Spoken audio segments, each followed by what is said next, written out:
देशभरात मतांची चोरी होते असा आरोप काँग्रेसचे नेते राहुल गांधी यांनी केला आणि ही मतांची चोरी भाजप करते आणि या चोरीतला भागीदार आहे निवडणूक आयोग असाही राहुल गांधींचा दावा आहे। आणि आपल्या आरोपाच्या पुष्टीसाठी महाराष्ट्राच्या विधानसभा निवडणुकांचा त्यांनी यावेळी दाखला दिला। महाराष्ट्रात लोकसभा आणि विधानसभा निवडणुकांच्या दरम्यानच्या 5 महिन्याच्या काळात महाराष्ट्रात तब्बल 1 कोटी नवे मतदार वाढल्याचा राहुल गांधींचा दावा आहे। याशिवाय महाराष्ट्रात विधानसभा निवडणुकांमध्ये संध्याकाळी 5:30 नंतर मतदान वाढल्याचं मतदान आयोगाच्या आकडेवारीतून दिसतंय असंही राहुल गांधी म्हणाले। पण त्यावेळी महाराष्ट्रभरातल्या पोलिंग बूथवर मतदारांची गर्दीच नव्हती असं काँग्रेसचे पोलिंग एजंट आपल्याला सांगत असल्याचंही राहुल गांधींचं म्हणणं आहे। याशिवाय राहुल गांधींनी काही दुबार मतदार नोंदणीची उदाहरणं सुद्धा दिलेली आहेत आणि यावर अर्थातच राजकीय प्रतिक्रिया उमटलेल्या आहेत। भाजपनं जशास तसं उत्तर देण्याचा प्रयत्न केलेला आहे। यापूर्वी सुद्धा काँग्रेसनं अशा स्वरूपाचे आरोप केले होते। स्वतः राहुल गांधी यांनी एक लेख लिहून या संदर्भात आरोप केले होते आणि त्याला एका लेखानंच मुख्यमंत्री देवेंद्र फडणवीस यांनी उत्तर दिलं होतं। त्यानंतर हे पुन्हा एकदा आरोप झालेले आहेत। त्यानंतर देवेंद्र फडणवीस यांनी पुन्हा एकदा उत्तर दिलेलं आहे। या संदर्भात आपण चर्चा करणारच आहोत। मात्र राहुल गांधी यांनी नेमकं काय म्हटलं होतं आपण पाहूया।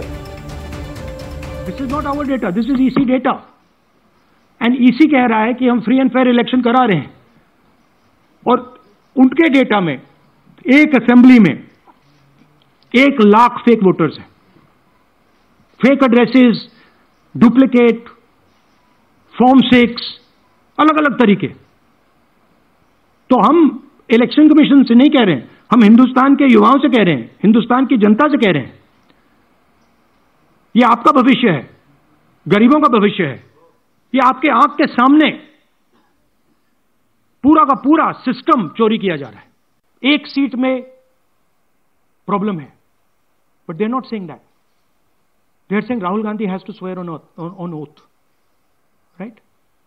So my point is that ये 25 में हुआ, 50 में हुआ, 100 में हुआ, हमें नहीं मालूम। हमें यह मालूम है 100% कि मॉडल ये है। इस मॉडल को देश में रेप्लिकेट आसानी से किया जा सकता है, बहुत आसानी से। अगर इलेक्शन कमीशन बीजेपी की पूरी मदद कर रहा है, ये 2 मिनट का काम है। तर राहुल गांधींनी काय आरोप केले हे आपण ऐकलेलं आहे आणि यावर राजकीय प्रतिक्रिया सुद्धा उमटतायत। मात्र या संदर्भात एक सर्वंकष चर्चेची गरज आहे, कारण राहुल गांधींचे आरोप हे वारंवार होत आहेत आणि वारंवार त्याला सत्ताधाऱ्यांकडून उत्तरे दिली जात आहेत। पण इलेक्शन कमिशन यावर काही बोलत नाही। इलेक्शन कमिशनचा स्टँड क्लिअर आहे। त्यांचं असं म्हणणं आहे की या संदर्भात म्हणणं मांडण्यासाठी आम्ही राहुल गांधींना पाचारण केलं, मात्र ते आमच्यासमोर येत नाही आहेत। यातनं तोडगा कसा काढायचा हा मुद्दा असणार आहे। आपल्यासोबत या वेळेला या विषयावर चर्चा करण्यासाठी परिणय फुके भाजपचे आमदार आहेत। परिणय फुकेजी, आपलं स्वागत आहे या चर्चेमध्ये। त्याचबरोबर काँग्रेसचे प्रवक्ते सचिन सावंत हे सुद्धा आपल्यासोबत या चर्चेमध्ये असणार आहेत। काँग्रेसची बाजू आपण ऐकलेली आहे राहुल गांधींच्या तोंडून, मात्र जे मुद्दे या चर्चेदरम्यान येतील त्यावर काँग्रेसची काय भूमिका असेल याबद्दल ते माहिती देणार आहेत। त्याचबरोबर माझ्यासोबत अभय देशपांडे आहेत, राजकीय विश्लेषक, कारण त्यांनी या संपूर्ण निवडणुका ज्या निवडणुकांवरून हे आरोप प्रत्यारोप होत आहेत त्या स्वतः कव्हर केलेल्या आहेत आणि या संदर्भात त्यांचं म्हणणं काय हे सुद्धा जाणून घेणार आहोत। आणि याशिवाय माझ्यासोबत अनंत कळसे येणार आहेत, माजी सचिव विधिमंडळाचे, आणि सुषमा अंधारे आहेत, प्रवक्त्या असतील शिवसेना उद्धव बाळासाहेब ठाकरे पक्षाच्या। या दोघांचेही नंतर चर्चेमध्ये ते येणार आहेत। मात्र आपण चर्चेला सुरुवात करूयात। सुरुवातीला मी अर्थातच काँग्रेसचा आरोप आहे त्यामुळे काँग्रेसकडे जातो। सचिन सावंतजी, जो आरोप राहुल गांधी करतायत, वारंवार हा आरोप करतायत, मात्र राहुल गांधींच्या आरोपांना इलेक्शन कमिशनचं असं उत्तर आहे की त्यांनी हे म्हणणं प्रतिज्ञापत्राद्वारे मांडावं किंवा आपली बाजू स्वतः येऊन मांडावी, अशा स्वरूपाचं त्यांची भूमिका आहे। आता यावर काँग्रेस स्वतः जाऊन इलेक्शन कमिशन समोर का मत मांडत नाहीये? पहिली गोष्ट अशी की निवडणूक आयोगच या ठिकाणी दोषी आहे, त्यामुळे दोषी समोर ह्या सगळ्या गोष्टी झालेल्या आहेत ते काही निवडणूक आयोगाला माहिती नाही तसं नाहीये। कारण काल ज्या पद्धतीनं भारताच्या जनतेसमोर ह्या देशातल्या निवडणुकीचं आणि लोकशाहीची कशा पद्धतीनं त्या ठिकाणी धुळदाण उडवली जाते भारतीय जनता पक्षाच्या आणि निवडणूक आयोगाच्या संगनमतानं, हे समोर राहुल गांधीजीने मांडलेलं आहे। आणि ते दूध का दूध पाणी का पाणी असं आहे की समोरासमोर ज्या पद्धतीनं इलेक्शन कमिशनकडे आम्ही सातत्यानं मशीन रिडेबल डेटा मागत होतो, आजच्या या विज्ञानाच्या कालावधीमध्ये, माहिती तंत्रज्ञानाच्या कालावधीमध्ये तुम्ही संपूर्ण देशाचा डेटा गेल्या अनेक 100 वर्षाचा डेटा एका हार्ड ड्राईव्हवर ठेवू शकता, परंतु आता ते जाणीवपूर्वक व्हिडिओग्राफी असेल किंवा मशीन रिलेटेड डेटा हा दिला जात नाही, व्हिडिओग्राफी त्या ठिकाणी जी आहे जी केलेली आहे ती 45 दिवसामध्ये ती नष्ट करण्यात यावी अशा तऱ्हेचे आदेश दिले गेलेले आहेत. निवडणूक आयोगानं अगोदर जे आदेश होते 2016 त्याच्या आधीपासूनचे त्याला छेद देण्याचं काम केलं, म्हणजे पारदर्शकता इथे संपवण्याचं काम केलं आणि याच्यामागे निश्चितपणे कट कारस्थान आहे. त्यामुळे जे कारस्थानच करतायत, ज्या माध्यमातून त्यांची नियुक्ती झाल्या, तुम्ही लक्षात घ्या त्या नियुक्तीच्या मंडळामध्ये आता केवळच त्या चीफ जस्टिस म्हणजे मुख्य न्यायाधीशांना देखील बाजूला करण्यात आलेला आहे. त्यामुळे सरकारच्या माध्यमातून त्यांच्या नियुक्त्या होत आहेत. सरकार जसं म्हणते तसं ते वागतंय आणि भारतीय जनता पक्षाच्या माध्यमातून हा निवडणुकीच्या संपूर्ण प्रक्रियेवरती दरोडा टाकला जातोय. त्यामुळे त्यांना जाऊन त्या ठिकाणी सांगण्यापेक्षा आणि त्यांनी आम्हाला ह्या गोष्टी त्या ठिकाणी त्याचं दीक्षा देण्यापेक्षा स्वतः निवडणुकीसारखी ही जी यंत्रणा जी राबवत आहे तुमच्या पारदर्शकतेवरती प्रश्नचिन्ह उपस्थित झाले त्याचं उत्तर दिलं पाहिजे. तुम्हाला 2 प्रश्न त्या ठिकाणी महत्वाचे आहेत. तुम्ही आम्हाला मशीन रिडेबल डेटा का देत नाही दिला पूर्ण देशाचा. दुसरीकडे व्हिडिओग्राफीचे तुमचे जे एव्हिडन्सेस आहे तुम्ही नष्ट करायला का सांगताय, साध्या गोष्टीचं उत्तर का देत नाही तुम्ही. आणि काल ज्या पद्धतीनं सगळ्या गोष्टी समोर आल्यात, एका मतदारसंघामधला हा मुद्दा आहे, 1 लाख मतांची चोरी केली गेलेली आहे आणि समोरासमोर दिसत आहेत की तुमच्याकडे ज्या पद्धतीने चोरी केली, 5 पद्धतीचा दरोडा जो तुम्ही टाकलाय त्याच्यामध्ये डुप्लिकेट वोटरची संख्या 12,000 जवळपास यावी, 11,965. म्हणजे एक व्यक्ती 3-3, 4-4 वेळा त्या मतदार यादीमध्ये दिसतोय, कधी त्या ठिकाणी उत्तर प्रदेशला दिसतोय, कधी कर्नाटकमध्ये दिसतोय, महाराष्ट्रामध्ये दिसतोय. याचं उत्तर निवडणूक आयोगाला द्यायला नको. आजही वेबसाईटवरती ते आहे, वेबसाईटवरती जनता प्रश्न विचारते ज्याच्यामध्ये फेक आयडी आहेत, 0 नंबरचं कुठलं घर असतं का, ज्याच्या बापाचं नाव ID LFCSS अशा पद्धतीचे वडिलांची नावं आहेत, जिथे नावं नाहीत, ऍड्रेस नाही आहेत, अशा तऱ्हेच्या जागांवरती तुम्हाला जवळपास 40,000 मतदान दिसतात. एका विधानसभा मतदारसंघामध्ये 40,000 मतदार जे कुठले त्या ऍड्रेसच नाही तिथे किंवा ऍड्रेस दिसतच नाहीये. आणि ज्या पद्धतीनं एका ऍड्रेसवरती 86 मतदार, 68 मतदार हे आले कसे, असे किती आहेत तर जवळपास 10,452 मतदार. एक रूमच्या खोलीवरती 80 लोकांना त्यांची नोंदणी केली. हे तर निवडणूक आयोगाच्या समोर त्यांनीच दिलेला डेटा आहे, हा काय नवीन डेटा नाहीये आमच्याकडे, निवडणूक आयोगाचा डेटा आहे. इनव्हॅलिड फोटोच नाही आहेत. अशा तऱ्हेची मतदार यादी कशी असू शकते 21व्या शतकामध्ये. किंवा त्या ठिकाणी अत्यंत छोटा जो दिसूच नाही अशा तऱ्हेचा फोटो, असे 4,132 लोक सापडलेत. आणि फॉर्म 6 नवीन मतदार 18 वर्षाचा आता जो झालेला आहे, 18 ते 22 वर्षाचा पहिल्यांदा मतदार आहे, त्याची नोंदणी ज्या मतदारामध्ये होते तिथे 90, 98 वर्षाच्या बाया दिसत आहेत. त्यातली एक तर केस अशी आहे की तिनं 2 ठिकाणी मतदान केलेलं आहे, म्हणून तर त्या ठिकाणी व्हिडिओग्राफी मागत होतो की ह्याच्या नावानं मतदान झालं कुठे आहे, सगळीकडे मतदान झालेलं दिसतंय. म्हणजे एक व्यक्ती 2 ठिकाणी मतदान करताना दिसतोय तर त्याचं व्हिडिओ एव्हिडन्स नको द्यायला. आणि ते तुम्ही जाणीवपूर्वक आत्ताच बरोबर राहुल गांधीजींनी बोलवल्यानंतर अशा तऱ्हेचे आदेश देता सगळ्या ह्याला की व्हिडिओ एव्हिडन्स 45 दिवसाच्या पुढे ठेवू नये, नष्ट करण्यात यावे. का करण्यात यावे तर हे संपूर्ण दाल में कुछ काला नाही आहे, संपूर्ण काळी डाळ आहे. आणि भारतीय जनता पक्ष आणि निवडणूक आयोग मिळून त्या ठिकाणी ते दळतायत, लोकांना घालतायत. त्यामुळे ही लोकशाही ला सगळ्यात मोठा प्रश्नचिन्ह याच्या माध्यमातून. पण सचिन सावंत, तुम्ही असं म्हणतायत की ज्यांच्या विरोधात आरोप आहेत त्यांच्या समोर जाऊन आपलं म्हणणं कसं मांडायचं, तुम्ही न्यायालयात जाऊ इच्छित नाहीये, कारण तुमचं असं म्हणणं आहे की न्यायालयात सुद्धा आम्हाला न्याय मिळणार नाही. मग अशा वेळेला तुमच्या आक्षेपांची दखल कशी घेतली जाणार, आक्षेपांवर उत्तर कसं मिळणार, काय तुमच्याकडे या संदर्भात? तुम्हाला फक्त जनतेसमोर हा मुद्दा आणून तेवढा पुरेसा वाटतोय? नाही विनोद, पहिली गोष्ट अशी आहे की आम्ही असं कधी म्हणालो नाही की न्यायालयासमोर जाणार नाही. न्यायालयासमोर याही अगोदर आम्ही त्या ठिकाणी गेलेलो आहोत. SIRच्या बाबतीमध्ये देखील त्या ठिकाणी न्यायालयासमोर गेलेलो आहोत. प्रश्न असा आहे की या संदर्भामध्ये निवडणूक आयोगानं स्वतः त्या ठिकाणी पारदर्शकताची दाखवली पाहिजे. त्याच्याऐवजी कालपासून जे उत्तर दिले जात आहेत, एक तर धमकावण्याची परिस्थिती येते, विरोधकांना धमकावलं जातंय. कोण बोलतंय, कोणी त्या ठिकाणी पत्रकार परिषद घेतली, देशाच्या विरोधी पक्ष नेत्याने घेतलेली आहे. आणि ज्या पद्धतीनं त्याला उत्तर दिलं पाहिजे त्याच्यापेक्षा तुम्ही धमकावताय. आणि काल ज्या पद्धतीने वेगवेगळ्या हँडलवरनं उत्तरं येतात निवडणूक आयोगाची, त्या संदर्भामध्ये निश्चित दिसतंय की यांचं संपूर्ण त्यांचं पायाखालची जमीन हादरलेली आहे आता. त्यामुळे याचा जोपर्यंत त्या ठिकाणी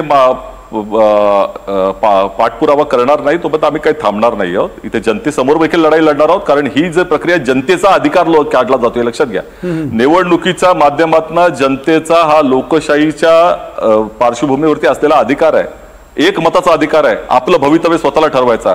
आणि त्याचीच जर चोरी होत असेल आणि हे दरोडे टाकत असतील भारतीय जनता पक्ष आणि निवडणूक आयोग, आता निवडणूक आयोगाला प्रश्न विचारले भारतीय जनता पक्षाचे लोक उत्तर का देतात, मुख्यमंत्री देतात आणि सगळे देशात. परिणय फुके आहेत, आमदार आहेत भाजपचे. परिणय फुके जे आरोप निवडणूक आयोगावर आहेत, मग भाजप उत्तर का देते असं काँग्रेसचं म्हणणं आहे? बघा, असं आहे की ज्या प्रकारे राहुल गांधी जी आरोप करतात आहे आणि ते थेट भाजपचं नाव घेत आहे आणि म्हणून भाजप याला उत्तर देत आहे. आणि निवडणूक आयोगाने राहुल गांधींना बोलवलंय चर्चा करण्याकरता, डॉक्युमेंटरी एव्हिडन्स सादर करण्याकरता. तिथे राहुल गांधी जात नाही. राहुल गांधी मीडिया समोर येतात आणि कुठे जात नाही. मला असं वाटतं की राहुल गांधींनी ठरवलेलं आहे 2014 ते 2024 पर्यंत त्यांनी ईव्हीएमचा म्हणजे आपण का हरलो याचा जर खापर जर कोणावर पडत होतं तर 2014 ते 2024 पर्यंत ईव्हीएम होती. आता 2024 ते 2034 पर्यंत मला असं वाटतं हा बोगस वोटर किंवा हे जे आता जे 4-5 आरोप ते लावून राहिले की मतदार का 5 वाजल्यानंतर वाढले किंवा का असं झालं हे सगळं. आणि 2034 नंतर मला वाटतं एखादा परत काहीतरी कारण ते करतील 10 वर्षाचा त्यांचा प्रोग्राम वाटतं मला वाटतं. कारण आता ईव्हीएम वर ते बोट नाही दाखवत आहे. कारण मला असं वाटतं लोकही बोर झाले त्यांचं ऐकून. आता काहीतरी नवीन पाहिजे होतं. आता हारणार काय? कारण मला असं वाटतं की राहुल गांधींची म्हणजे त्यांच्या काँग्रेस पक्षाच्या जे नेते आहेत त्यांना राहुल गांधीचं नेतृत्व कबूल नाही आहे किंवा राहुल गांधीचं नेतृत्व मान्य नाही आहे. आणि म्हणून कुठेतरी आपल्या काँग्रेस पक्षामध्ये आपलं नेतृत्व असलं पाहिजे. आणि म्हणून मला असं वाटतं असं काहीतरी हा राहुल गांधींचा फेविलवाना प्रयत्न आहे. काहीतरी लोकांपुढे जाणं. आता काय झालं की ज्यावेळेस ते कर्नाटकामध्ये जिंकले त्यावेळेस ईव्हीएम चांगली होती, ज्यावेळेस तेलंगणामध्ये जिंकले त्यावेळेस ईव्हीएम चांगली होती, महाराष्ट्रामध्ये लोकसभेमध्ये निवडणुकात ते चांगलं त्यांनी परफॉर्म केलं त्यावेळेस त्यांच्या जास्त सीट आल्या. त्यावेळेस त्यांनी काय विचार केला नाही की 2019 मध्ये 1 खासदार निवडून आला होता, आज इतके खासदार कसे निवडून आले, त्यावेळेस त्यात काय गडबड आहे असं का नाही विचार केला. मग जसं त्यांचे खासदार निवडून आले जास्त त्यावेळेस त्यांना ईव्हीएमवर काही विषय नव्हता, त्यावेळेस इलेक्शन कमिशनवर नव्हते, त्यावेळेस मतदार याद्या सगळ्यात चांगल्या होत्या, त्यावेळेस 5 वाजल्यानंतर किती मतदान झालं त्यांनी बघितलं नव्हतं. पण आज जसं महाराष्ट्रामध्ये विधानसभेच्या निवडणुका हरल्या त्यांना लक्षात आलं कुठेतरी काँग्रेसचा जो मॅन्डेट आहे किंवा काँग्रेस बद्दल जो लोकांचं मत आहे ते फार वाईट आहे. आणि म्हणून आता कुठेतरी एक केविलवाना प्रयत्न ते करतात आहे. आणि आता राज्यातही निवडणूक अनेक राज्यांमध्ये निवडणूक आहे, बिहारमध्ये आहे, इतर राज्यांमध्ये आहे. तर आता आपण हे सगळं खापर स्वतःच्या नेतृत्वावर स्वतःच्या कर्तृत्वावर नाही दाखवता हे कुठेतरी इलेक्शन कमिशनवरती दाखवायचं. पण तुमचं असं तुम्ही म्हणताय की आता निवडणूक आहेत त्यामुळे बुद्धिभेद करण्यासाठी हे आरोप केले जात आहेत. मात्र मला तुम्हाला असं विचारायचं आहे, मला तुम्हाला असं एकच मिनिट मी तुम्हाला थांबवतो फक्त या चर्चेमध्ये. देवेंद्र फडणवीस याच मुद्द्यावर बोलतात. आपण एकदा थेट देवेंद्र फडणवीस काय म्हणतात तिकडे जाऊया. त्यामुळे अशा प्रकारे सगळे प्रोजेक्ट हे जर कोऑर्डिनेशनने केले तर वेगाने आपले इन्फ्रास्ट्रक्चर प्रोजेक्ट पूर्ण होऊ शकतील. यासोबत वेगवेगळ्या प्रकारचे फायनान्सिंग ऑप्शन्स काय आहेत याचंही प्रशिक्षण या ठिकाणी देण्यात येणार आहे. राज्याच्या इतिहासामध्ये पहिल्यांदाच राज्य सरकारच्या वतीनं इन्फ्रास्ट्रक्चरच्या संदर्भात एक मोठा प्रशिक्षणाचा 2 दिवसाचा हा कार्यक्रम हातामध्ये घेण्यात आला आहे. यातनं पुढच्या काळामध्ये पायाभूत सेवा प्रकल्प जे आहेत त्याला चालना देण्याकरता आपल्याला मोठा फायदा होईल. आज त्याचसोबत आपण पुणे शहराच्या आणि PMR रिजन जे आहे म्हणजे पुणे पिंपरी चिंचवड आणि पुणे मेट्रोपॉलिटन रिजन या सगळ्या रिजनचा कॉम्प्रिहेन्सिव्ह मोबिलिटी प्लॅन याचं एक प्रेझेंटेशन आपण केलेलं आहे. हा जो काही कॉम्प्रिहेन्सिव्ह मोबिलिटी प्लॅन आहे हा 3 टप्प्यांमध्ये आहे. पुढच्या 30 वर्षाचा विचार करून हा कॉम्प्रिहेन्सिव्ह मोबिलिटी प्लॅन तयार करण्यात आलेला आहे. जवळपास 2200 स्क्वेअर किलोमीटरचा एरिया हा गृहीत धरून हा प्लॅन आपण पाहतोय की पुण्यातल्या काही प्रकल्पांसंदर्भात मुख्यमंत्री बोलत आहेत आणि पुन्हा एकदा आपण चर्चेकडे वळणार आहोत. माझा मुद्दा मगाशी फुकेजी असा होता की यावेळेला ईव्हीएमवर आक्षेप नाही आहे. यावेळेला राहुल गांधींनी काही पुराव्यांसह दावे केलेले आहेत जे पुराव्यांसह खोडून काढणं अपेक्षित असताना भाजप मात्र वेग कमेंट करते त्याच्यावर. इथे कुठेतरी भाजपची अडचण स्पष्ट दिसते असं वाटत नाही? बघा असं आहे की ज्या प्रकारे वेग आरोप राहुल गांधी करतात किंवा राहुल गांधींनी जे आरोप केले त्याचं एकदम मुद्देशीर उत्तर फडणवीस साहेबांनी दिलेलं आहे, अनेक आमच्या नेत्यांनी दिलंय आणि मी अनेक डिबेटमध्ये दिलेलं आहे. आता मला सांगा की त्यांनी जे आरोप केले आहे 5 आरोपांचे उत्तर तुम्हाला मिळालेलं आहे आणि राहुल गांधींना उत्तर मिळालेलं आहे. पण काय असतं की आज एखादं काढतं सगळ्यात पहिले यांनी काढलं कामठी विधानसभेचं, त्यानंतर यांनी कोणतरी महाराष्ट्रातून दुसरा विधानसभा काढला, त्यानंतर त्यांनी फडणवीस साहेबांच्या मतदारसंघाचा विषय काढला आणि सगळ्याकडे कुठेतरी ज्यावेळेस त्यांना उत्तर मिळालं तर ते दुसरा मतदारसंघ काढतात. आता एखाद्या घरांमध्ये समजा आता आज त्यांचा नवीन आरोप आहे की एका घरात 80 मतदार होते आणि त्या ज्याचं घर होतं त्यांनी तिथं उत्तर दिलं की बाबा इथे ते जे मायग्रेंट लेबर असतात ते राहत होते, त्यांचं मतदार यादीत नाव होतं किंवा असं होतं. या प्रकारचे उत्तर ते देतील ना. अच्छा मला एक सांगा की आतापर्यंत का 100% सगळ्या मतदार यादी एकदम परफेक्ट होत्या? तुम्ही कोणत्याही निवडणूक जा, कोणतीही निवडणूक बघा, महानगरपालिकेचे बघा, ग्रामपंचायतीचे बघा, लोकसभेचे बघा, विधानसभेचे बघा, त्यामध्ये मतदार याद्यांच्या घोळाच्या संदर्भात नेहमी काही ना काही आरोप होत असतात.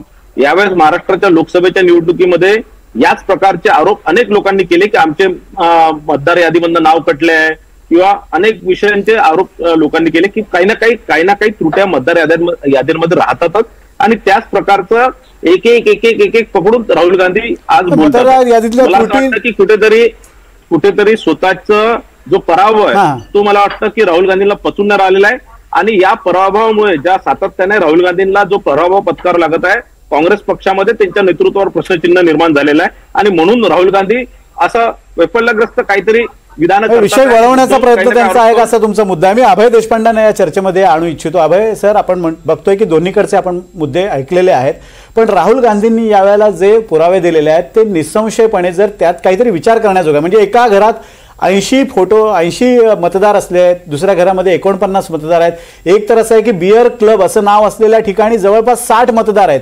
अशा वेळेला कुठे ना कुठेतरी संशय निर्माण होतो आणि वडिलांच्या नावाच्या जागी ASD FJ अशा स्वरूपाची अल्फाबेट्स तिथे टाकलेली आहेत. पुराव्यासह हे उत्तर दिलेलं आहे, पण भाजपची जर त्याच्यावरचं प्रत्युत्तर बघितलं तर ते वेग आहे. स्वतः मुख्यमंत्री देवेंद्र फडणवीस यांनी टीका केलेली आहे, पण मुद्देसूद उत्तर अजूनपर्यंत भाजपकडनं आलं नाही. कुठेतरी भाजप या मुद्द्यावर अडचणीत वाटते. भाजप आपण राजकीय आरोप प्रत्यारोप बाजूला ठेवूया. मुळात काय की मी कायद्याचा विद्यार्थी आहे म्हणून सांगतो की कायदेशास्त्र किंवा ज्याला ज्युरिस्प्रुडन्स म्हणतो आपण, त्याचं मूलभूत तत्व काय की फक्त न्याय देऊन चालत नाही, तर तो न्याय दिलाय हे दिसायला पाहिजे, तर लोकांचा न्याय व्यवस्थेवर विश्वास बसतो. आता या निवडणुकामध्ये गडबड झाली आहे का नाही झाली आहे का या संदर्भात राजकीय आरोप होतील, पण ती झालेली नाही हे सिद्ध करण्याची सर्वाधिक जबाबदारी भाजपवर नाहीये, ती निवडणूक आयोगावर आहे.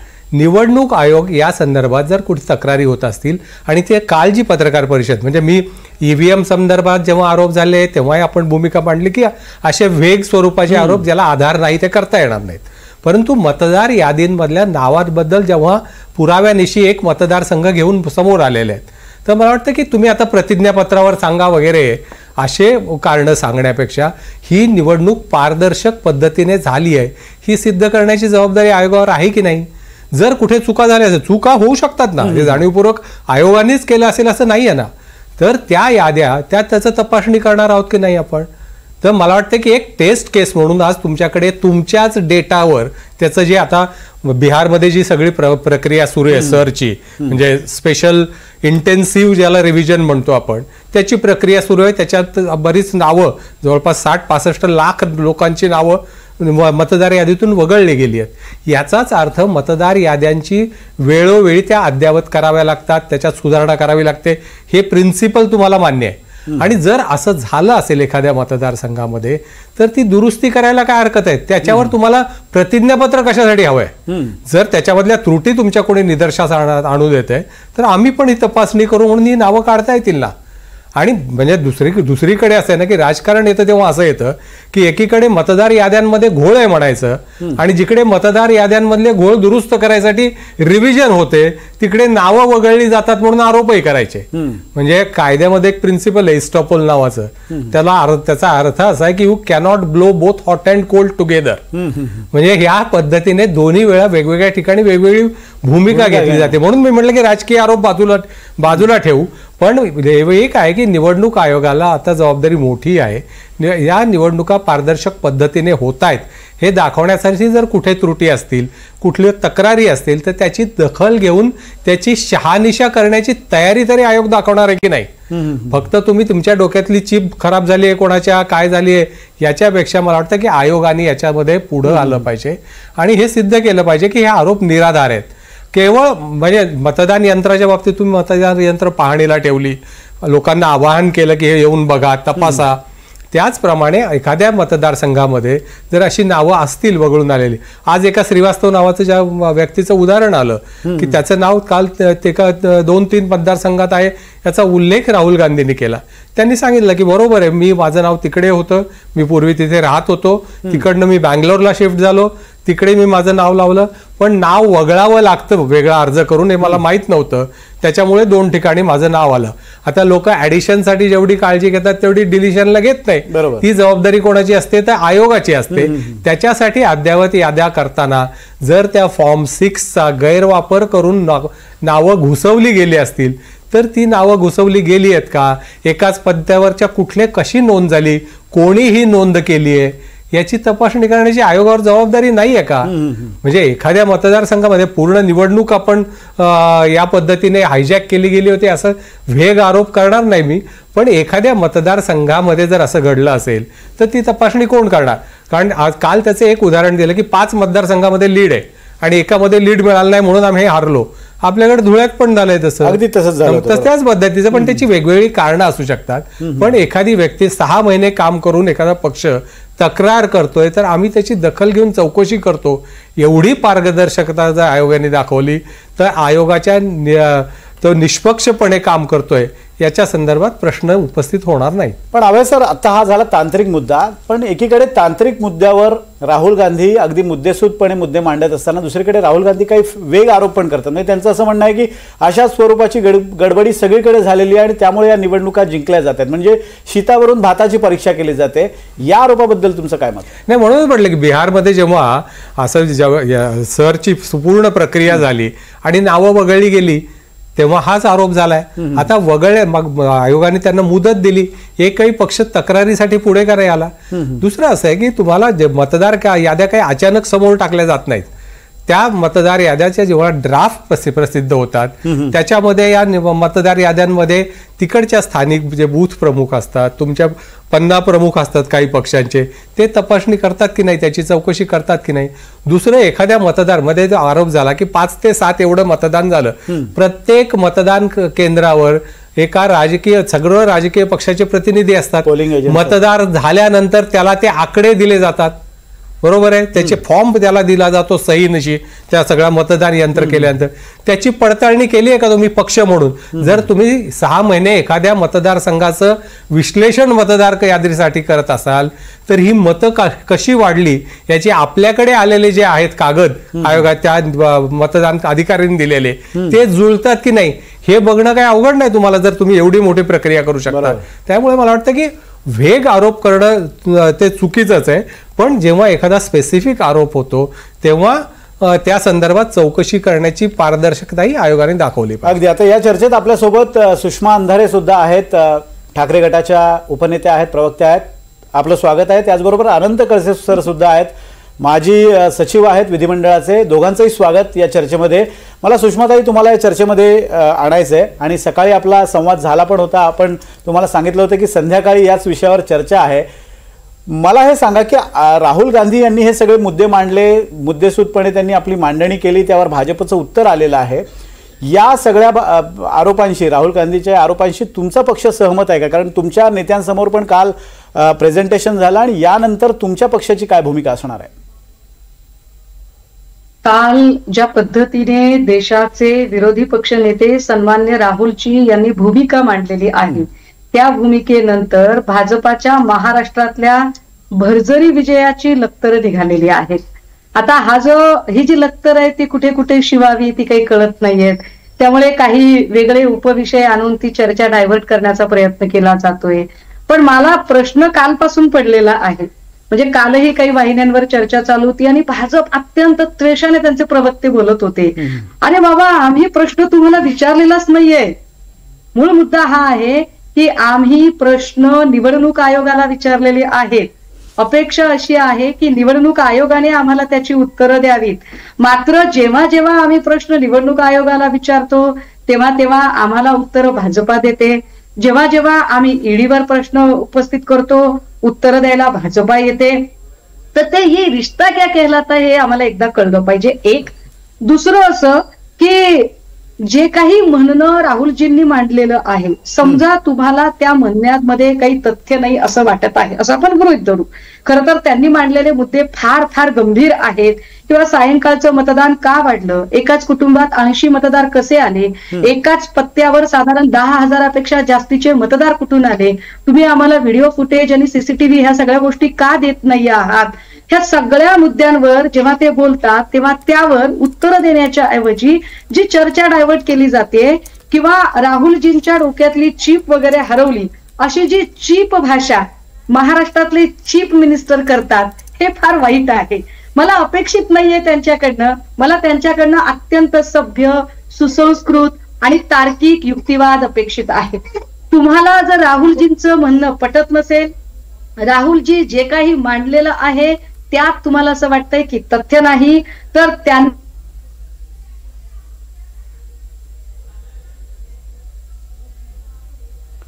सुषमाताईंचा आवाज आपल्यापर्यंत पोहोचत नाही, काही तांत्रिक बिघाड त्यांच्याकडे झाल्याचं दिसतंय. आपण पुन्हा त्यांच्याकडे मुद्द्यांसाठी जाणार आहोत. पण अनंत कळसे सर, मला या बाबतीत एक मुद्दा तुम्हाला विचारायचा आहे. निवडणूक आयोगाची भूमिका, या भूमिकेवर प्रश्नचिन्ह सातत्यानं उपस्थित केले जाते. मग काँग्रेस असेल किंवा शिवसेना असेल आणि विरोधकांची सगळीच भूमिका तशीच राहिली आहे की निवडणूक आयोगाची भूमिका संशयास्पद आहे. मात्र आत्तापर्यंत जे आरोप आहेत आणि निवडणूक आयोगाची त्यावरची भूमिका, म्हणजे त्यांच्याकडे जर फुटेज मागितलं, डिजिटल डेटा मागितला तर तो डिलीट झालाय असं म्हणणं, किंवा इतरही निवडणूक आयोगाची आतापर्यंतची भूमिका पाहिली तर कुठेतरी निवडणूक आयोगच संशयाच्या भोवऱ्यात सापडतोय असं वाटत नाही का? कारण प्रशासन तुम्ही फार जवळनं बघितलेलं आहे आणि प्रशासकीय कागदी घोडे नाचवण्याचा हा प्रकार वाटत नाही?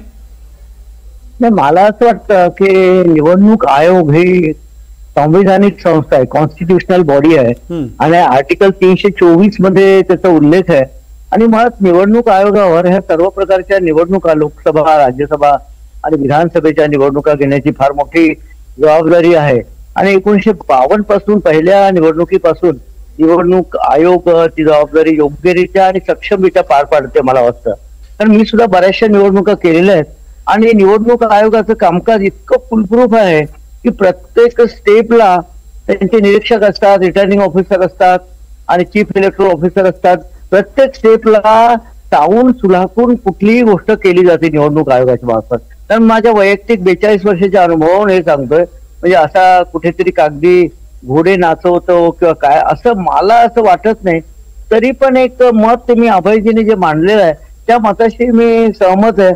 आणि मला असं वाटतं की ज्या तक्रारी ज्या आहेत, ज्या कोणी केल्या असेल विरोधी पक्षनेत्यांनी वगैरे, त्याची चौकशी आयोगाने केलेली आहे आणि आयोगाने त्यांचं उत्तर त्या संदर्भात दिलेलं आहे.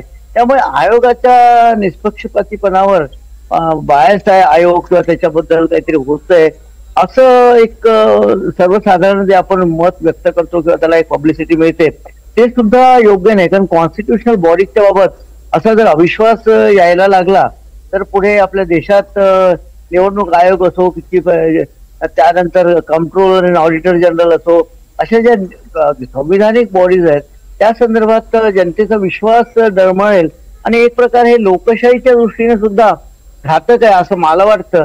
आणि आपल्याला लोकशाही जर सुदृढ करायची असेल तर अशा कॉन्स्टिट्युशनल बॉडीजवर म्हणजे काहीतरी, म्हणजे असे बेसलेस असं म्हणणार नाही मी, कारण मला त्याचा अभ्यास करावा लागेल, असे आरोप न केलेले बरे.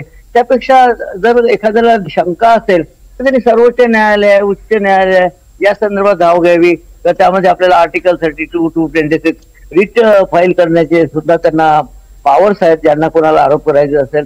तसेच निवडणूक आयोगाकडे सुद्धा तक्रार दाखल करून त्यावर सुद्धा निकाल मागण्याचे पॉवर्स आहेत.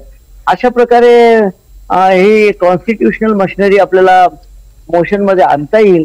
तर त्या दृष्टीने प्रयत्न करावा असं मला, म्हणजे एक संविधानाचा अभ्यासक आणि निवडणुकीचा अभ्यासक म्हणून मी सांगतो.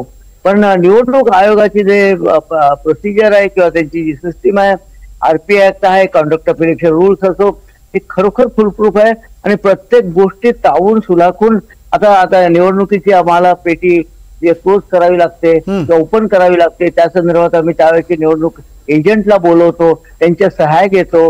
ओपन करताना त्यांना बॅलेट पेपर अकाउंट दिले जातात. हे सगळे पद्धत माझ्या माहिती, कदाचित आपण बरेचसे माझ्या मताशी सहमत होणार नाही, पण मी एक प्रशासनिक अधिकारी म्हणून माझं मत व्यक्त करतो की आयोगाच्या कार्यपद्धतीबाबत शंका घेणं किंवा त्याला एक वेगळे संविधानिक मार्ग त्या संदर्भात अवलंबला पाहिजे असं मला वाटतं. पण कळसे सर, मला एक प्रश्न हा विचारायचा आहे की डिजिटल वोटर लिस्ट मागितली जाते त्यावेळेला ती दिली जात नाही, किंवा फुटेज मागितलं जातं सीसीटीव्ही त्यावेळेला ते डिलीट झाल्याचं सांगितलं जातंय. ही जी कारणं निवडणूक आयोगाकडनं वारंवार येत आहेत, यातनं काही संशय उत्पन्न होतोय असं वाटत नाही तुम्हाला? नाही, हे बरोबर आहे, आपलं म्हणणं बरोबर आहे, संशय उत्पन्न, पण त्या संदर्भात आपल्याला दाद मागता येईल ना न्यायालयात दाद मागता येईल. कारण कायद्यामध्ये जर तरतुदी असेल डिजिटल फुटिंग द्यावी किंवा त्यातलं व्हिडिओ रेकॉर्डिंग द्यावं, तर मग ते निवडणूक आयोगावर बंधनकारकच आहे. यामध्ये जर काय हायकोर्टात, सुप्रीम कोर्टात किंवा कुठले जे कॉम्पिटंट न्यायालय आहे तिथे दाद मागून याच्यावर मार्ग काढता येईल ना. त्याच्यामध्ये देणं हे आयोगाचं डिस्क्रिशन असू शकत नाही, कारण प्रत्येक गोष्टीला कायद्यात तरतुदी आहे. कायद्यात जर तरतुदी असेल तर ते दिलं गेलं पाहिजे असं मला. कायद्यात तरतूद असेल तर ते दिलं जाऊ शकतं. सुषमाताई, जर कायद्यात तरतुदी आहेत तर मग कायद्याचा वापर करून ते मागितलं का जात नाहीये? कळसे सर माझ्यापेक्षा अत्यंत ज्येष्ठ आहेत, त्यांचा प्रशासनातला अनुभव मोठा आहे, त्यामुळे ते निश्चितच कुठलंही वेग विधान अजिबात करणार नाही. त्यांच्या एकूण कार्याचा, अनुभवाचा, प्रशासकीय त्यांच्या अनुभवाचा मी खूप आदर करते. सरांनी आता सांगितलं त्या मताशी सुद्धा मी सहमत आहे की संस्था स्वायत्त आहे आणि स्वायत्त संस्थेवर आरोप करता कामा नये. कारण मी स्वतः चळवळीतून आलेली आहे आणि मला सतत असं वाटतं की व्यक्ती बदनाम झाली तरी चालते, पण संस्था बदनाम होता कामा नये. कारण संस्था म्हणजे तो एक सगळ्या संस्थीकृत नियमांचा तो समुच्चय आहे आणि त्याच्यावरची लोकांची विश्वास, श्रद्धा, आस्था, अधिष्ठान कायम राहिलं पाहिजे, हे सगळं मला मान्य आहे. पण सर, जर अशी शंका वारंवार घेतली जात असेल, विशेषतः भाजपाच्या संबंधाने, विशेषतः भाजपा जो स्वतःला कट्टर हिंदुत्ववादी म्हणतो आणि जो प्रभू श्रीरामाचं अधिष्ठान मान्य करणारा आहे, ज्या प्रभू श्रीरामाच्या संबंधाने एका व्यक्तीने शंका घेतली आणि प्रभू श्रीरामांच्यासाठी मा सीता यांनी अग्निपरीक्षा दिली.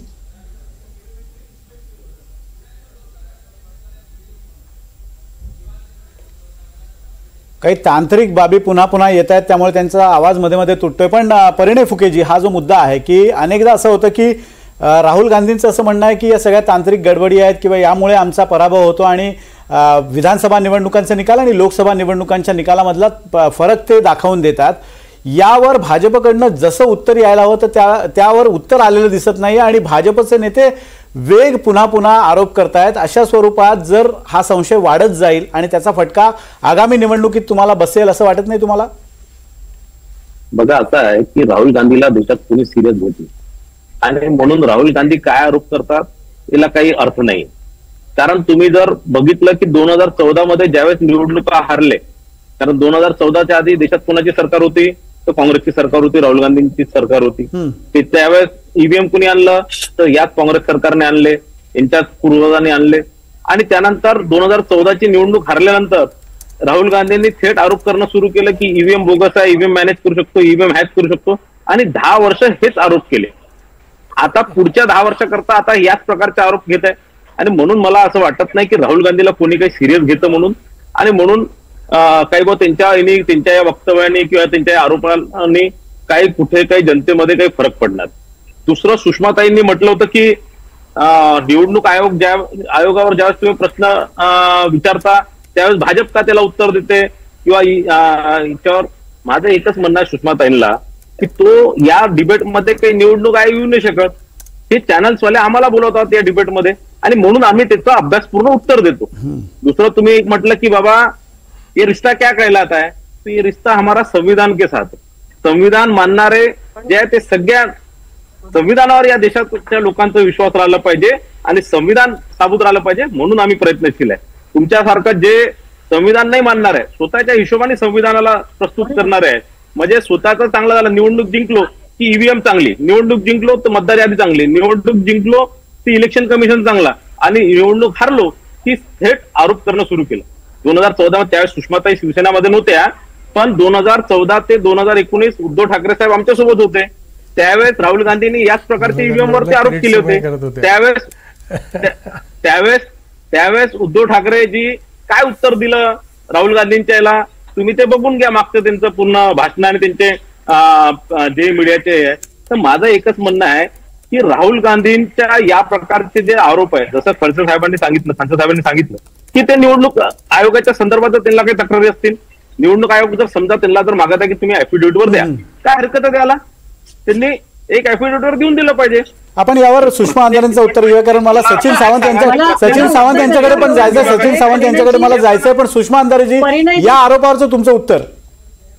एक्झॅक्टली, परिणयजी असं म्हणाले की निवडणूक आयोगाला नाही, हे चॅनलवाले आम्हाला डिबेटला बोलावतात, त्यामुळे आम्हाला बोलायला लागते. अहो परिणयजी, जर तुम्हाला बोलावलं जाते तर तेव्हा तुम्ही शांतपणे सांगा ना की अरे बाबा, या सगळ्या संबंधाने खरं तर आमच्यावर सुद्धा जेव्हा शंका येते तेव्हा आम्हाला वाईट वाटते. आम्ही स्वच्छ चारित्र्याचे लोक आहोत. सो निवडणूक आयोगाने दूध का दूध पाणी का पाणी केलं पाहिजे, आणि ज्या पद्धतीने प्रात्यक्षिक प्रेस कॉन्फरन्स केली तशी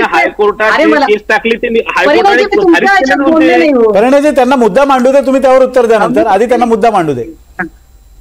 ज्या पद्धतीने ऑडिओ व्हिज्युअल प्रात्यक्षिक दाखवत राहुलजींनी प्रेस कॉन्फरन्स केली, त्याला काउंटर करत त्यांनी घ्यावी बाबा पत्रकार परिषद, कारण निवडणूक आयोगावर आरोप केल्यामुळे विनाकारण लोक आमच्यावर शंका घेत आहेत, असा स्टँड तुम्ही का घेत नाही?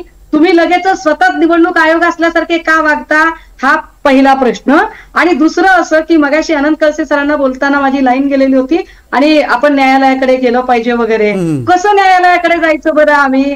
जर तिथे भाजपचे प्रवक्ते कधी काळी असणारेच लोक जर न्यायाधीश म्हणून जर बसायला लागले तर आता आम्ही काय अपेक्षा करायची? त्याच्यापेक्षा मग लोकांच्या न्यायालयात जावं का बाबा, आणि लोकांच्या न्यायालयात जाऊन मांडावं का की या सगळ्या प्रश्नांची उत्तरं काय आहेत? की एकाच ठिकाणी जर 10,000 लोकांचं जर तिकडे जर वोटिंग सापडत असेल तर काय केलं पाहिजे, म्हणून आम्ही लोकांच्या न्यायालयात गेलो. आता तिसरा मुद्दा की जेव्हा परिणय असं म्हणतायत की अरे नाही पण ते तुम्ही भाजपचे लोकांवरती आरोप करता, आम्ही राहुलजींना सिरियस घेत नाही. राहुलजींना किती सिरियस घेतलं जातं हे मला परिणयजींना सांगावं लागेल की कालपासून सगळे मराठी, हिंदी, इंग्रजी चॅनल्स कालपासून फक्त आणि फक्त राहुलजींच्या प्रेस कॉन्फरन्सची चर्चा करत आहेत. परिणयजी ते तुमची चर्चा अजिबात करत नाहीयेत. यावरनं एक लक्षात घ्या की सिरियस घेतलं जातं की नाही. परिणयजी, मी पुन्हा एकदा शांतपणे सांगितलं पाहिजे की राहुलजींच्या डोक्यातली चीप हरवलेली आहे, असं चीप स्टेटमेंट एका चीफ मिनिस्टर कडून व्हावं हे अपेक्षित नाही. हे चीप बिहेवियर आहे आणि ते चीप बिहेवियर शोभत नाही महाराष्ट्राच्या मुख्यमंत्र्यांना. बोला फुकेजी, तुमचा मुद्दा, त्यानंतर मी सचिन सावंतांकडे जाणार आहे. असं आहे की सुषमाताईंनी याच प्रकारचे चीप आरोप स्वर्गीय बाळासाहेब ठाकरेंवरही केले होते, आणि म्हणून तुम्ही सुषमाताई आपली उंची बघा, मुख्यमंत्र्यांची उंची बघा, आपली राजकीय उंची बघा. ऐका परिणय फुकेजी आणि सुषमा अंधारे, परिणय फुकेजी आणि सुषमा अंधारेजी दोघांनाही माझी विनंती आहे की वैयक्तिक टीका टिप्पणी नको, आपण मुद्द्यांवर बोलूया. परिणय फुकेजी, मुख्यमंत्र्यांवरती या प्रकारचे परिणय फुकेजी आणि सुषमा अंधारेजी दोघांनाही माझी विनंती आहे की आपण पर्सनल टीका नको करूयात, आपण मुद्द्यांवर बोलूयात. पर्सनल टीका करू नका, तुम्ही चांगल्याने वागा, आम्ही चांगल्याने वागतो. ऐका परिणयजी, नाही, तुमच्या मुख्यमंत्र्यांनी अजितदादांना चक्की पीस महाराष्ट्राचे मुख्यमंत्री होतं, महाराष्ट्राचे मुख्यमंत्री आहे. आमचे मुख्यमंत्री आणि महाराष्ट्राचे मुख्यमंत्री आहे, महाराष्ट्राचे मुख्यमंत्री होते, महाराष्ट्राचे मुख्यमंत्री आहे, महाराष्ट्राचे संपूर्ण महाराष्ट्रात 14 कोटी लोकांचे मुख्यमंत्री. तुम्ही मुद्दे सोडू नका, तुम्ही मुद्दे सोडले. सुषमा अंधारेजी आपण त्याच्यावर बोला. सुषमा अंधारेजी, चिकार मुद्दे तुम्हाला गप्प करण्याचे. सुषमा अंधारेजी मला एक तुम्हाला मुद्दा मांडायचा आहे. फक्त तुम्ही मुख्यमंत्र्यांवर वैधानिक टीका करा, मात्र त्यांच्या पदासंदर्भात काहीतरी उल्लेख करून त्या पदाचा अवमान होईल अशा स्वरूपाचं वक्तव्य करू नका, अशी माझी तुम्हाला विनंती आहे. तुम्ही मुख्यमंत्र्यांवर टीका करू शकता, ते लोकशाही मार्गाने निवडून आलेले आहेत. त्यांच्या पक्षाने मागच्या 10-5 वर्षापासून कोणत्याच पदावर ठेवलं नाही. या लोकांनी तरी एका मोठ्या पदावर अशा प्रकारचे चिप टीका करू नये. तुम्हाला तुमच्या पक्षालाही माहित आहे, तुम्हाला एकही पद आतापर्यंत साधं एक नगरसेवकाचं पद पक्ष देऊ शकला नाही, म्हणजे तुमची पद काय त्या पक्षामध्ये माहित आहे आम्हाला. तुम्ही कशाला चीफ मुख्यमंत्र्यावरती काय चीफ कमेंट करताय? तुम्ही का मुख्यमंत्री सारख्या मोठ्या पदावर, संविधानिक पदावर व्यक्तीवर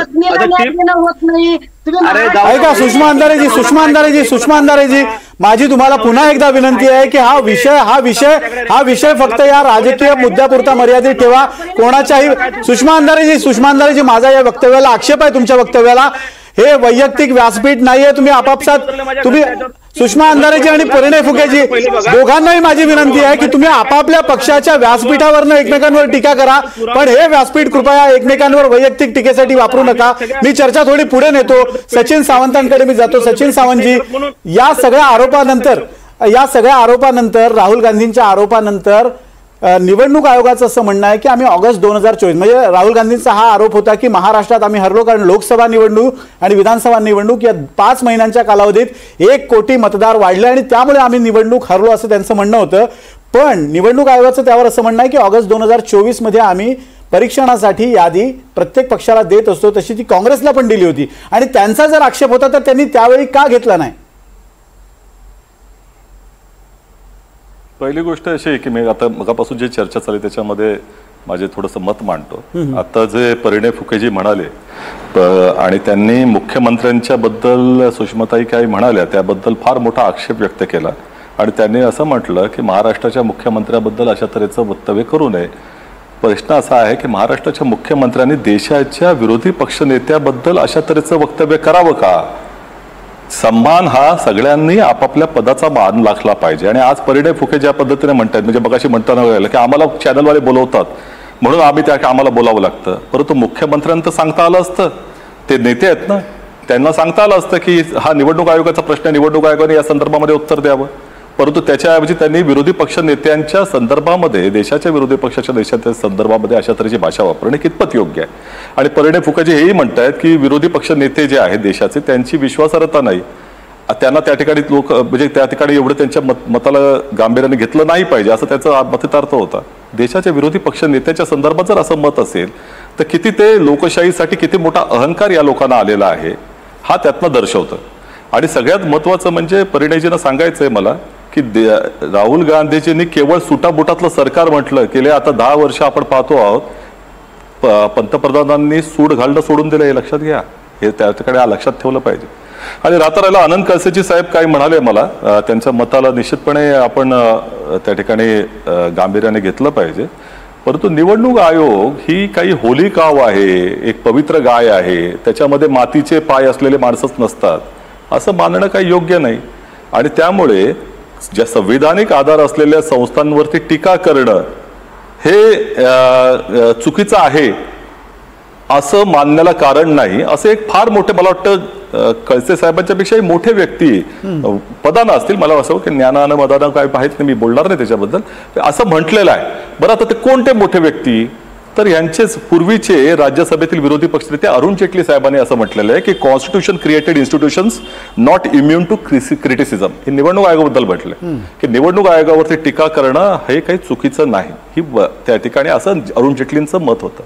त्यामुळे या संदर्भामध्ये ज्या वेळेला या देशाच्या लोकशाहीचा आधारच मतदान प्रक्रिया आहे त्या मतदान प्रक्रिया चालवणाऱ्या एकंदर संस्थे चालकांच्या संदर्भामध्ये जे आता निष्पक्ष पद्धतीने येत नाहीत, कारण त्याच्यामध्ये आता न्यायाधीश देखील बाजूला केलेले आहेत, फक्त सरकार ठरवतंय हे लक्षात घ्या, तर त्यांच्याबद्दल प्रश्नचिन्ह उपस्थित का करू नये?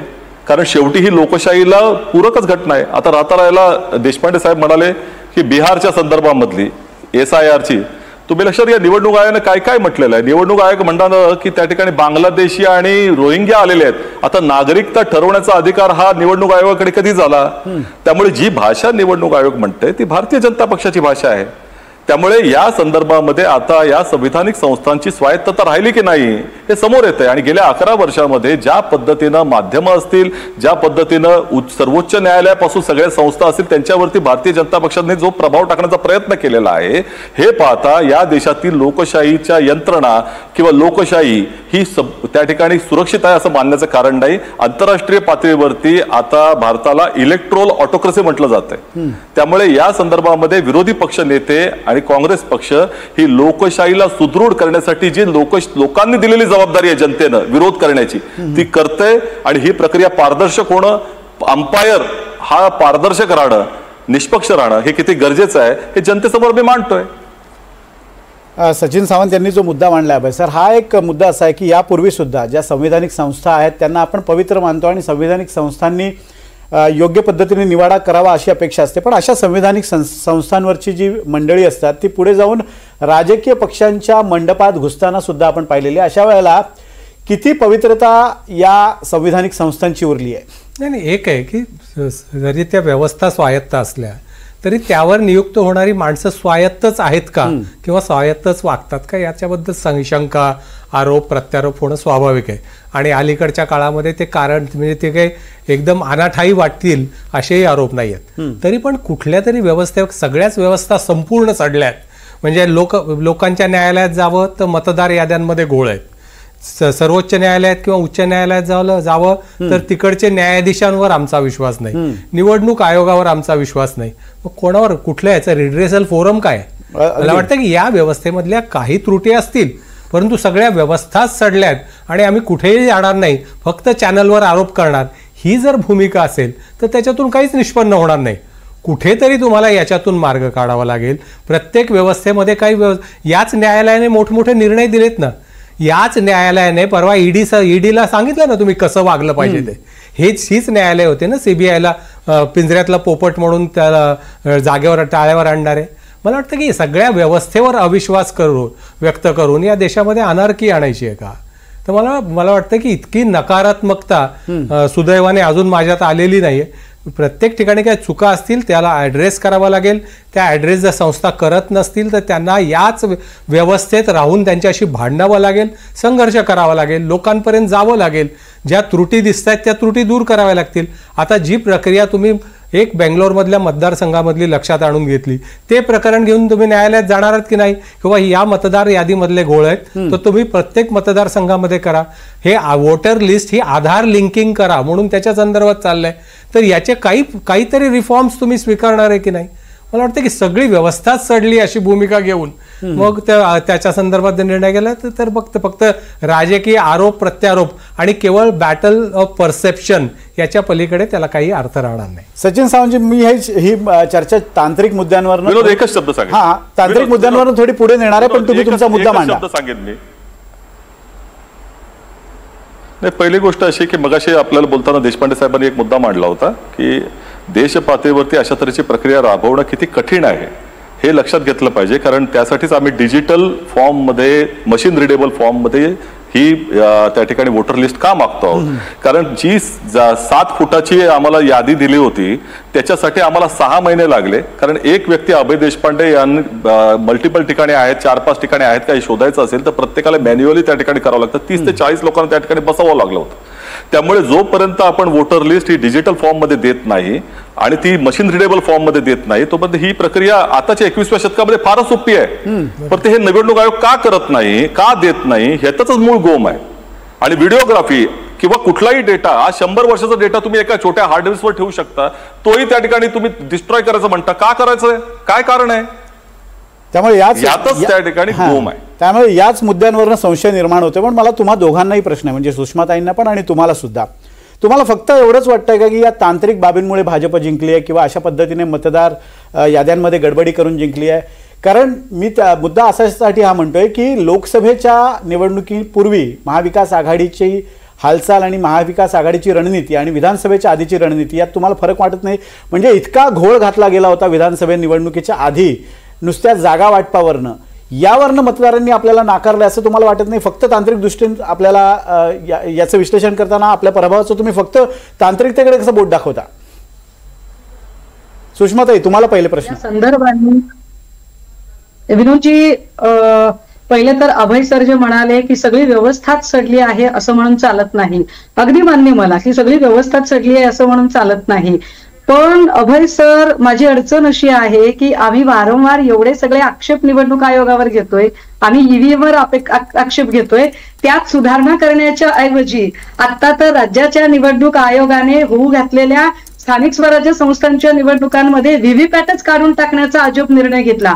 विशेष या निर्णयावर भाजपचेच नेते सुधीर भाऊ मुनगंटीवार यांनी आक्षेप नोंदवला की तुम्ही सगळ्या राजकीय पक्षांना विश्वासात घेतल्याशिवाय अशा पद्धतीचा कुठलाही निर्णय तुम्ही करू शकत नाही, कारण यामुळे लोकांमध्ये निवडणुका ज्या पारदर्शक पद्धतीने व्हायला पाहिजेत त्या होणार नाहीत किंवा तसा विश्वास राहणार नाही. आता ही दुरुस्ती करण्याची सुषमाताई, जी मतं मोजलीच जात नाही त्या व्हीव्हीपॅट मधली, ते असले काय नसले काय फरक पडणार त्याचे? आणि नाही, पण कधी मागितलं तर ते तरी असावं ना सर. म्हणजे जर टॅली करायचीच वेळ पडली, क्रॉस टॅली करायची, तर क्रॉस चेक करण्यासाठी काहीतरी यंत्रणा ठेवा ना बाबा. ठीक आहे बा, आम्ही तुमचं सगळं मान्य करू. आणि सर तुम्ही म्हणताय की तुम्ही न्यायालयात जाणार का नाही. सर गेली 3 वर्ष झाली हो, आम्ही ज्या 40 आमदारांच्या विरोधात केस टाकली होती त्यांनी अक्षरशः ती टर्म भोगून काढली. ती सगळी टर्म भोगली तरी आमचा निकाल काय लागला नाही सर. आता दुसरी टर्म अर्धी होत आली तरी निकाल लागला नाही. आता सर तुम्ही सांगा की आता आम्ही अजून किती चांगलं वागायचं. पण सुषमाताई, हा नाही, मी तुम्हाला प्रश्न हा विचारतोय की तांत्रिकदृष्ट्या फक्त तुमच्या प्रश्नाकडे येते, तुमच्या प्रश्नाकडे वेळ संपत चालली म्हणून मी तुम्हाला प्रॉम्प्ट करत होतो. तुम्ही जो प्रश्न विचारला त्या स्पेसिफिक प्रश्नाच्या उत्तराकडे येते की लोकसभेच्या इतक्या चांगल्या परफॉर्मन्स नंतर विधानसभेला 5च महिन्यात असं काय झालं आणि फक्त तुमचा निवडणूक यंत्रणावरच आक्षेप आहे का? तर होय, मी पुन्हा एकदा ठामपणे सांगितलं पाहिजे की होय, माझा निवडणूक यंत्रणांवरच आक्षेप आहे. कारण मी स्वतः फील्डमध्ये काम करत होते. मी चांदा ते बांधा किमान 5 ते